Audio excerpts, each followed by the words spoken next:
Old pension scheme यानी कि पुरानी पेंशन योजना, जहां जो सरकारी कर्मचारी लगातार पिछले कई दिनों से ओल्ड पेंशन स्कीम को लेकर, बहाली को लेकर मांग कर रहे थे, उनके लिए अब एक बड़ी खबर आ गई। नमस्कार, मैं विश्वेश तिवारी आप सभी का बहुत बहुत स्वागत करता हूं अपने चैनल पर। आज हम अपने दर्शकों के लिए एक बड़ी खुशखबरी लेकर आए हैं। लगातार पिछले कुछ दिनों से हम अपने चैनल पर केंद्र सरकार की आंखें खोलने की कोशिश कर रहे थे। ओल्ड पेंशन स्कीम को लेकर लगातार हम केंद्र सरकार को बता रहे थे कि अगर उन्होंने ओल्ड पेंशन स्कीम लागू नहीं किया तो आने वाले चुनाव में उनके लिए खासा परेशानी का सबब बन सकता है ये ओल्ड पेंशन स्कीम। इस बीच हमारी आवाज केंद्र सरकार तक पहुंची है और केंद्र सरकार ने इस मामले पर एक बड़ी कार्रवाई की है। तो चलिए आगे बढ़ते हैं और आपको पूरा का पूरा मामला दिखाते हैं। मगर आगे बढ़ने से पहले आप सभी दर्शकों से हमारा अनुरोध है कि जैसे आपने ओल्ड पेंशन स्कीम पर हमारा साथ दिया, हमारे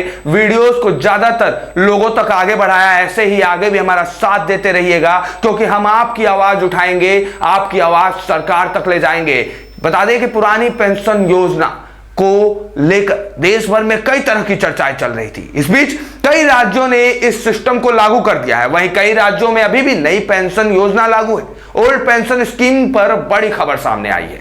अब 1.36 लाख कर्मचारियों को भी पुरानी पेंशन योजना का फायदा मिलेगा। जी हां, केंद्र सरकार ने और उसके साथ ही राज्य सरकार ने अपने लेवल पर पुरानी पेंशन योजनाओं को लागू करने का आदेश जारी किया है। लागू हुई है पुरानी पेंशन योजना। जी हां, बता दें कि कई राज्यों में पुरानी पेंशन योजना लागू होने के बाद अब हिमाचल में रहने वाले सरकारी कर्मचारियों को पुरानी पेंशन योजना का फायदा मिलेगा। इस खबर को सुनने के बाद कर्मचारियों में खुशी की लहर दौड़ गई है। राज्य के मुख्य सचिव ने जानकारी देते हुए बताया है कि वित्त विभाग के फैसले को लागू करने के निर्देश दिए गए हैं। बहाल हो गई है पुरानी पेंशन योजना। राज्य सरकार की ओर से मिली जानकारी के मुताबिक इस फैसले का फायदा करीब 1.36 लाख कर्मचारियों को होगा। वित्त विभाग की ओर से नियम और शर्तें एसओपी जारी किया गया है। कांग्रेस सरकार ने चुनावी वादे के हिसाब से पुरानी पेंशन योजना को बहाल करने की मंजूरी दे दी है। वहीं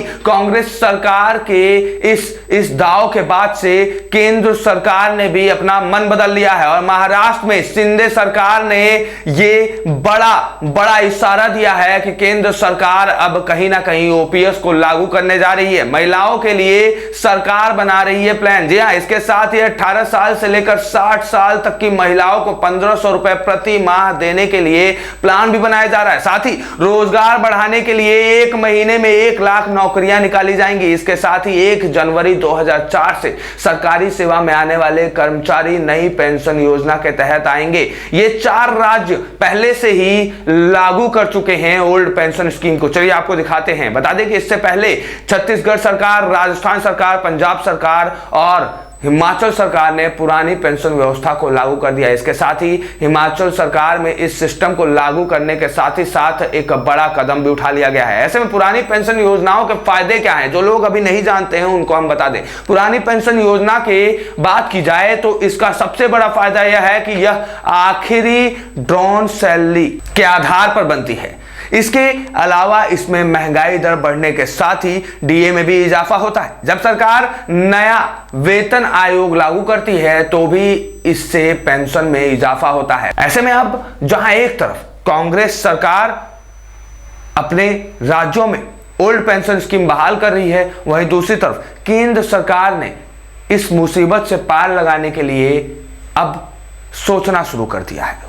अपनी नैया पार लगाने के लिए अब उन्होंने भी ओल्ड पेंशन स्कीम के सामने अपना सर झुका लिया है और कहीं ना कहीं अब ओल्ड पेंशन स्कीम को वो लागू करने जा रही है। बहुत जल्द ही केंद्र सरकार की तरफ से भी इसका अनाउंसमेंट हो जाएगा। तो उम्मीद करते हैं कि आप सभी दर्शकों को हमारा ये इन्फॉर्मेशन, हमारी खबर पसंद आई होगी। अगर हमारी ये खबर पसंद आई हो तो इसको लाइक शेयर के साथ ज़्यादा से ज़्यादा लोगों तक पहुंचाइएगा, ताकि ओल्ड पेंशन स्कीम पर ये ब्रेकिंग न्यूज़ ज़्यादा से ज़्यादा लोग जान पाएं। इसके साथ ही हमारे चैनल को सब्सक्राइब जरूर कर लीजिएगा और कमेंट बॉक्स में अपना कमेंट जरूर रखिएगा। धन्यवाद।